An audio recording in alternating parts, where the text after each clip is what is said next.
Why must we accumulate virtue and do good deeds?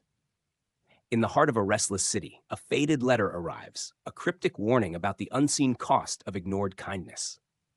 Ethan Clark was a successful attorney in Washington, D.C., known for his sharp mind and relentless ambition. Yet beneath the tailored suits and polished speeches lay a man uneasy with himself. Raised in a home where achievement meant everything, Ethan rarely paused to consider the quiet threads that bind human lives: compassion, generosity, and the unseen debts we owe one another. One rainy evening, after dismissing a homeless man from his office lobby, Ethan found a weathered envelope slipped under his door. The letter contained a brief but unsettling message. Every deed plants a seed. What will you harvest?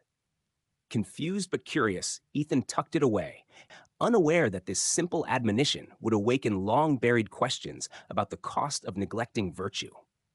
That night, in his restless dreams, shadows from his past appeared, moments of harshness and missed chances to act kindly.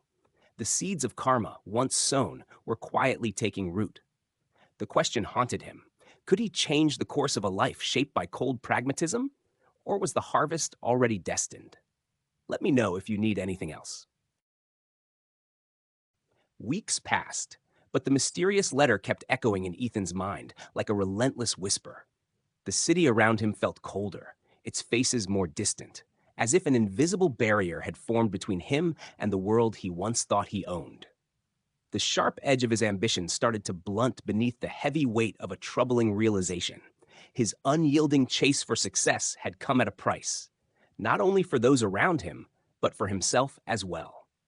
One afternoon, while gearing up for a high-stakes case that could define his career, Ethan crossed paths with Sarah, a passionate community organizer working with the city's homeless. Their conversation was brief, but deeply charged. Sarah spoke with conviction about the profound impact of small acts of kindness, how a single gesture could send ripples through unseen lives, turning despair into hope.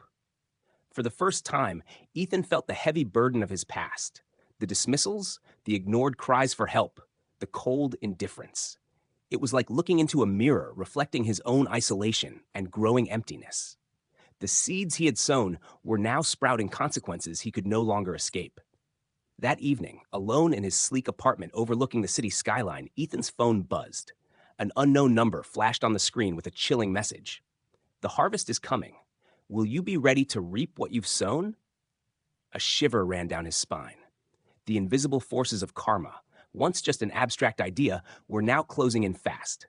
At this crossroads, Ethan faced a choice: continue down the ruthless road of ambition, or start planting seeds of virtue and kindness before it's too late. If you want it more formal, casual, or with any other style tweaks, just say. The weeks that followed felt like a storm raging inside Ethan's soul. The successes he once pursued with relentless intensity now seemed empty and distant. Clients, colleagues, even friends felt like fading shadows slipping into a cold void. His dreams darkened, haunted by faces he had overlooked and moments when ambition had won over compassion. One night, a call shattered the fragile world he'd built. A former client, a young woman whose case he had won but whose life he'd ignored beyond the courtroom, was now homeless and struggling with addiction. The news hit him like a punch to the gut. His victories hadn't created real change. They were just empty trophies gathering dust on a shelf. This confrontation with the real consequences of his neglect became his breaking point. Ethan began to reflect deeply on karma, not as some distant mystical punishment, but as the natural outcome of the choices we make and ignore. He realized that accumulating virtue and doing good wasn't about religion or superstition. It was about building a life full of meaning and connection. Slowly, Ethan began to change. He volunteered with Sarah's organization, not out of obligation, but from a genuine understanding that every act of kindness plants seeds for a better future. The city he once saw as cold and indifferent started to reveal its warmth, in the smiles of those he helped and the gratitude shining in their eyes. Ethan's journey was far from over, but he had taken the first step: to live with intention, to accumulate virtue as a shield against life's inevitable storms, and to understand that good deeds are investments in the soul's future. Months went by, and Ethan's transformation began to ripple outward beyond himself. His relationships deepened, No longer shallow exchanges, but genuine connections rooted in empathy and respect. The sharp edge of his ambition softened into a steady drive, not for power or wealth, but for meaningful impact. One evening, standing by his apartment window, Ethan watched the city lights flicker like distant stars. He thought back to the mysterious letter, that haunting message about the harvest. Now he understood that life's true wealth wasn't measured in accolades, but in the virtue accumulated through kindness, honesty, and self awareness. Though challenges remained, Ethan faced them with renewed resilience. He embraced life's karmic paradox that every choice plants a seed, and every seed eventually bears fruit. The fear that once gripped him gave way to a quiet confidence rooted in the knowledge that by doing good, he was nurturing not only others, but his own soul.